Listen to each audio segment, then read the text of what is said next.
আসসালামু আলাইকুম, খুরশেদা কাকলি স্বাগত জানাচ্ছি এনটিভির রাতের খবরে। ক্রাউন সিমেন্ট শিরোনাম দেখছিলেন, এবার পুরো খবর। সাবেক প্রধান বিচারপতি এবিএম খায়রুল হককে কারাগারে পাঠিয়েছে আদালত। ধানমন্ডির বাসা থেকে গ্রেফতারের পর তাকে আদালতে হাজির করা হয়। গ্রেফতার দেখানো হয় যাত্রাবাড়ি থানায় একটি হত্যা মামলায়। এছাড়া দুর্নীতি ও রায় জালিয়াতির মামলাও রয়েছে তার বিরুদ্ধে। দেশের ইতিহাসে প্রথমবারের মতো কোনো প্রধান বিচারপতি গ্রেফতার হলেন। কায়কোবাদ মাহমুদের রিপোর্ট।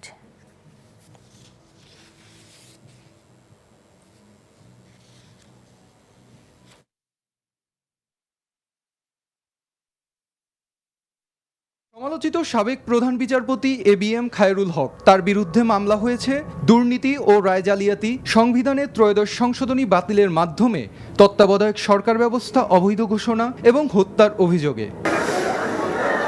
সাবেক এই প্রধান বিচারপতিকে গ্রেফতারের পর কঠোর নিরাপত্তার মধ্য দিয়ে নেওয়া হয় ঢাকার চিফ মেট্রোপলিটন ম্যাজিস্ট্রেট আদালতে। একদল বিএনপিপন্থী আইনজীবী তখন তার বিরুদ্ধে দুধ্বনিতে বিক্ষোভ করছিল আদালত প্রাঙ্গণে। বিক্ষুব্ধদের এড়িয়ে নিরাপদে পুলিশ তাকে নিয়ে যায় আদালতের ভেতরে।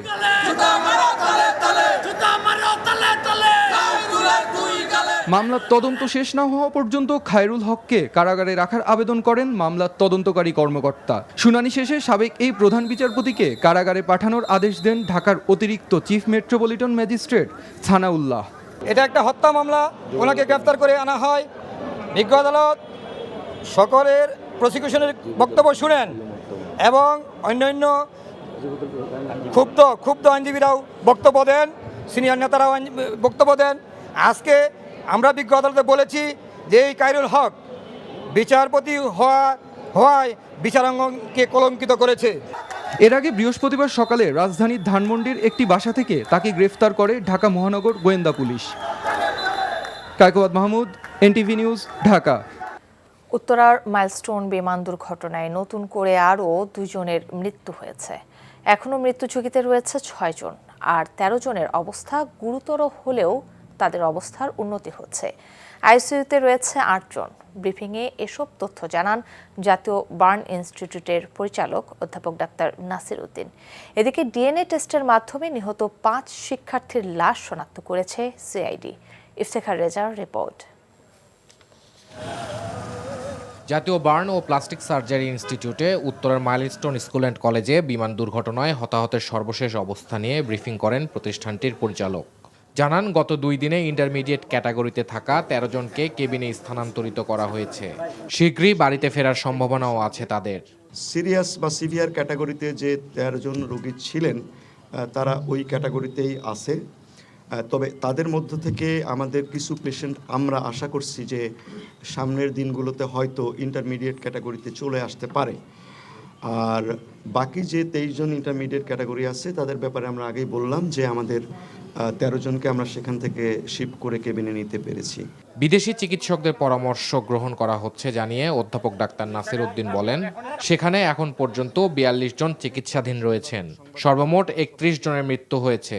এদিকে আহতদের চিকিৎসার খোঁজ নিতে বার্নে আসেন স্বাস্থ্য উপদেষ্টা নূরজাহান বেগম। তিনি বিদেশি চিকিৎসকদের পরামর্শগুলো অনুসরণ করার পরামর্শ দিয়েছেন বলেও জানান পরিচালক। যে যাদের কাছ থেকে আমরা সুপরামর্শ পাচ্ছি এবং এই পরামর্শ আমার বাচ্চাদের জন্য ভালোর জন্য, সুচিকিৎসার জন্য যে অংশটা আমাদের কাছে, আমাদের বোর্ডের কাছে ভালো মনে হচ্ছে, আমরা তাকেই অ্যাকসেপ্ট করছি। এখানে Singapore, India, Pakistan, China, Japan কাউকেই আমরা আলাদাভাবে দেখছি না। সবার পরামর্শটাকেই আমরা বাচ্চাদের জন্য যেটা পজিটিভ হচ্ছে সেটাকে আমরা সানন্দ চিত্তে গ্রহণ করছি। ঢাকা সিএমএইচে 6 অজ্ঞাত মৃতদেহ শনাক্তে 11টি ডিএনএ নমুনা সংগ্রহ করে বিশ্লেষণ করা হয়। পরে ডিএনএ প্রোফাইল মিলিয়ে 5টি পরিবার থেকে সংগ্রহ করা নমুনার সাথে তা মিলিয়ে পরিচয় নিশ্চিত করা হয়। শনাক্ত শিক্ষার্থীরা হলেন ওকিয়া ফেরদৌস নিধি, লামিয়া আক্তার সোনিয়া, আফসানা আক্তার প্রিয়া, রাইসা মনি ও মারিয়াম উম্মে আফিয়া। Iftekhar Reza, NTV news, Dhaka. প্রিয় সন্তানের খোঁজে বিনিদ্র রাত আর দিন একাকার। অবশেষে মা সন্তানের সন্ধান পেলেন ঠিকই, তবে তা পুড়ে ছাই হওয়া মুখ দেখে নয়। ডিএনএ টেস্টের পর জানা গেল ছোট্ট সোনামণির নিথর দেহ পড়ে আছে লাশ কাটা ঘরে। মায়াবী মুখগুলো এখন দগদগে ক্ষতের চিহ্ন বয়ে হয়েছে নিরেট কয়লা। সন্তানদের শনাক্ত হবার সেসব খবর জানাচ্ছেন নূর হোসেন।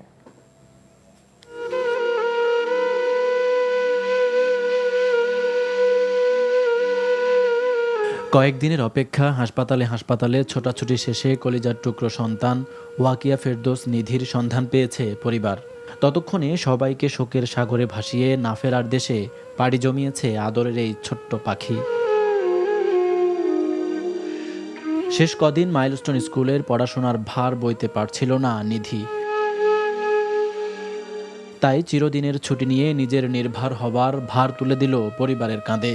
বলতেছে যে ভাইয়া, আমার ওয়াইফকে বলতেছে যে এইখানে প্রেশার হয়ে যায় একটু অন্য স্কুলে আমাকে।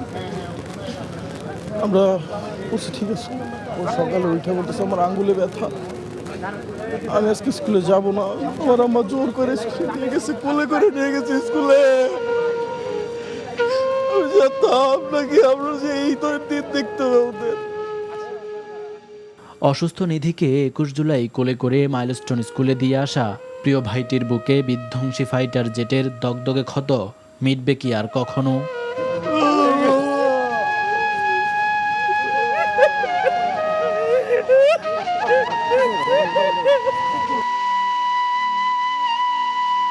মাইলস্টোন স্কুলের 3য় শ্রেণীর স্কাই সেকশনের শিক্ষার্থী মরিয়ম উম্মে আফিয়ার পরিবারের অপেক্ষাও শেষ হয়েছে। ঘর থেকে পায়ে হেঁটে স্কুলে যাওয়া প্রিয় সন্তানের কফিনটুকুই এখন আপনজনদের একমাত্র সান্ত্বনা।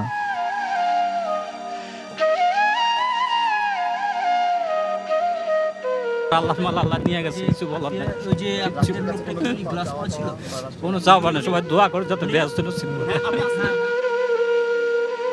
সম্মিলিত সামরিক হাসপাতালে ডিএনএ পরীক্ষা ও সুরত হালের মধ্য দিয়ে পরিচয় শনাক্ত শেষে মাইলস্টোনে প্রাণ হারানো নিধি আফিয়াসহ নিখোঁজ 5 জনের মরদেহ পরিবারের কাছে হস্তান্তর করেছে বিমান বাহিনী। Noor Hossain, NTV news, Dhaka. Milestone ট্র্যাজেডিতে নিহত একই পরিবারের 3 সন্তান আরিয়ান, বাপ্পি ও উমায়েরের স্বজনদের সাথে সাক্ষাৎ করে সহমর্মিতা জানিয়েছেন বিএনপি মহাসচিব মির্জা ফখরুল ইসলাম আলমগীর।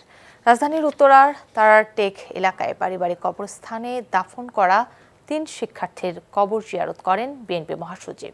পরে নিহতদের পরিবারের সাথে কথা বলেন তিনি। মির্জা ফখরুল বলেন, জাতির ভবিষ্যৎ শিশুদের এমন মৃত্যু কোনোভাবেই মেনে নেওয়া যায় না।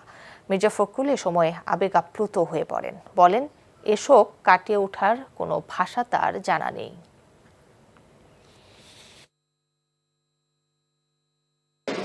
শিশুর মৃত্যু সংবাদ শুনেই, বিশেষ করে কোনো দুর্ঘটনা যখন ঘটে তখন আমাদেরকে অত্যন্ত ব্যথিত করে, আহত করে। আমরা সবসময় শিশুদেরকে মনে করি যে তারা আমাদের ভবিষ্যৎ, জাতির ভবিষ্যৎ, এই পরিবারের ভবিষ্যৎ। এই পরিবার তাদের যে ব্যথা, তাকে সন্তান দেওয়ার ভাষা আমাদের কাছে নেই। আমরা শুধু তাদেরকে এটুকু জানাতে এসেছি যে আমরা আপনাদের এই কষ্টের সঙ্গে আমরা আছি। যে দল তার কর্মীদের চাঁদা ও দখলবাজি থেকে ফেরাতে পারে না, তাদের কাছে দেশ নিরাপদ নেই উল্লেখ করে জামায়াতের আমির ডক্টর শফিকুর রহমান বলেন, জামায়াতে চাঁদাবাজির সংস্কৃতি নেই। ক্ষমতায় গেলে দুর্নীতিমুক্ত বাংলাদেশ গড়ে তোলা হবে। সন্ধ্যায় জুলাই গণঅভ্যুত্থানে শহীদদের স্মরণে সিলেট জেলা শিল্পকলা একাডেমিতে আয়োজিত আলোচনা সভা ও দোয়া মাহফিলে এসব কথা বলেন তিনি। বলেন, জুলাই অভ্যুত্থানে আহতদের দেয়া ওয়াদা পূরণে ব্যর্থ হয়েছে অন্তর্বর্তীকালীন সরকার। জামায়াত ইসলামী ক্ষমতায় গেলে তাদের যথাযথ মূল্যায়ন করা হবে। দেশে একটি যুদ্ধ হয়েছে ফ্যাসিবাদের বিরুদ্ধে, আরেকটি যুদ্ধ হবে দুর্নীতির বিরুদ্ধে উল্লেখ করে বলেন, প্রতিবেশী দেশের অধিকার রক্ষায় সমমর্যাদার ভিত্তিতে কাজ করবে জামায়াত। আমরা বলেছি একটা যুদ্ধ হয়েছে ফ্যাসিবাদের বিরুদ্ধে, ইনশাআল্লাহ আরেকটা যুদ্ধ দেশবাসীকে সাথে নিয়ে আমরা করবো দুর্নীতির বিরুদ্ধে। ইনশাআল্লাহ এই যুদ্ধে বাংলাদেশের জনগণের বিজয় হবে। একটা দায়িত্বপরায়ণ খোদাবিরু সরকারের হাতে যদি দেশ পরিচালনার দায়িত্ব পড়ে, 5 বছরে এই জাতের চেহারা বদলে যাবে ইনশাআল্লাহ। কেবল অপারেটরস অ্যাসোসিয়েশন অফ বাংলাদেশ কোয়াবের দ্বিবার্ষিক নির্বাচনে 33টি সাধারণ সদস্য পদের সবগুলোতেই জয় পেয়েছে সম্মিলিত পরিষদ।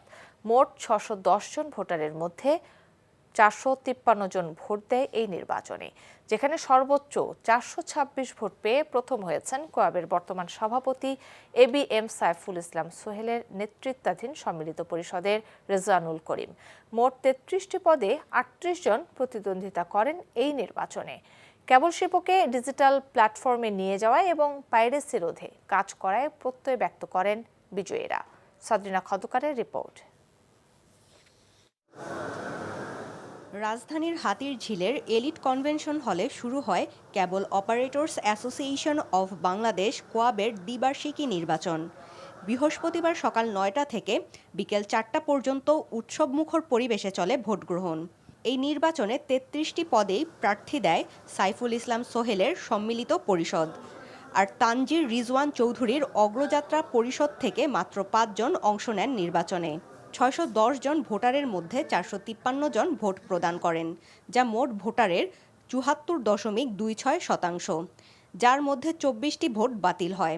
সব মিলিয়ে 429টি ভোটের ভিত্তিতে ফলাফল নির্ধারিত হয়। সন্ধ্যায় ভোট গণনা শেষে ঘোষিত ফলাফলে দেখা যায় সম্মিলিত পরিষদের প্রার্থীরা 33টি পদেই বিজয়ী হয়েছে। সর্বোচ্চ ভোট যে পেয়েছেন এম রেজানুর রহমান রুমি 426 ভোট পেয়ে উনি বিজয়ী হয়েছেন। তাৎক্ষণিক প্রতিক্রিয়ায় বিজয়ীরা জানান কেবল শিল্পের আধুনিকায়ন ও পাইরেসি রোধের মাধ্যমে এই শিল্পের উন্নয়নের জন্য কাজ করার প্রত্যয়ের কথা।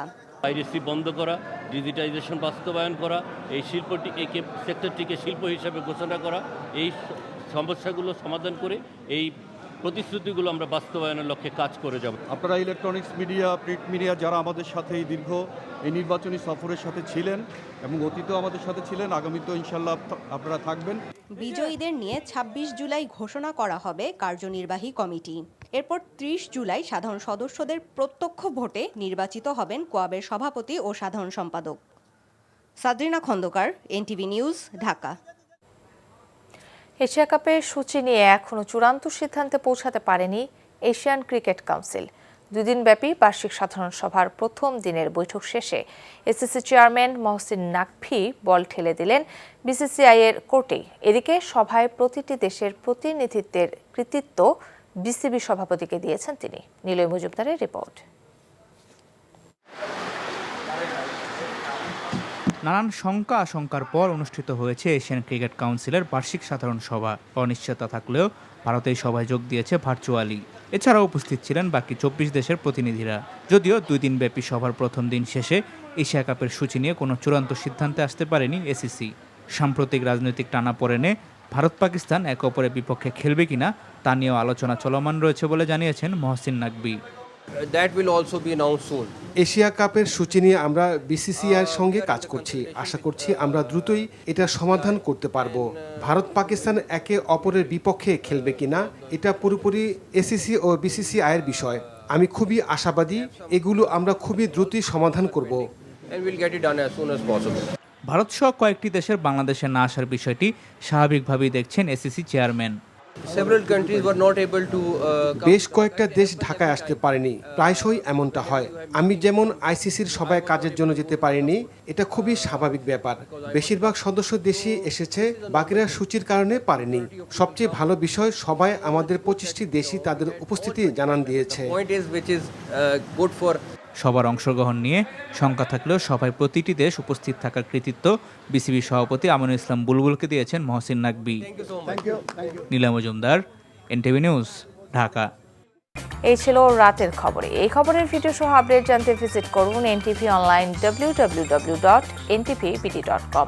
এছাড়াও NTVর জনপ্রিয় সব অনুষ্ঠান ও খবরের আপডেট জানতে ভিজিট করুন আমাদের ইউটিউব ও ভেরিফাইড ফেসবুক পেজ। রাত 1টায় মধ্যরাতের খবর দেখার আমন্ত্রণ রইল। ধন্যবাদ সবাইকে।